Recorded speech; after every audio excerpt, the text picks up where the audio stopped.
पंचनामा न्यूज, सर्वसामान्य जनतेचा बुलंद आवाज। विसरवाडी पोलिसांची महामार्गावर धडक कारवाई, 30 लाखाचा प्रतिबंधित सुगंधित तंबाखू जप्त।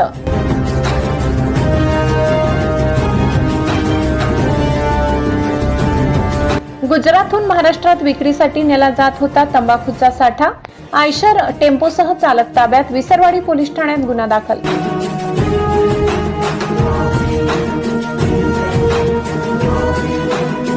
नवापूर तालुक्यातील विसरवाडी पोलिसांनी धुळे सुरत राष्ट्रीय महामार्गावर धडक कारवाई करत महाराष्ट्रात प्रतिबंधित असलेली सुगंधित तंबाखूची अवैध वाहतूक उघडकीस आणली।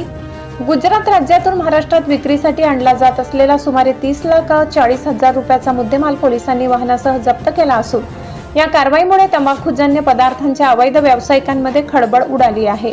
विसरवाडी पोलिसांना गुप्त माहिती मिळाली होती की गुजरात राज्यातून आयशर टेम्पो क्रमांक DD01F 9752 मधून प्रतिबंधित सुगंधित तंबाखूची वाहतूक करण्यात येत आहे। या माहितीच्या आधारे सहाय्यक पोलीस निरीक्षक जयेश खलाणे, पोलीस कॉन्स्टेबल श्याम पेंढारे, राजू कोकणी, धीरेंद्र शिंदे यांनी महामार्गावरील समेजा हॉटेलजवळ सकाळी सापळा रचला। समोरून येणारा आयशर टेम्पो थांबवून चालकाकडे चौकशी केली असता तो उडवाउडवीची उत्तरे देत असल्याने पोलिसांनी वाहनाची झडती घेतली।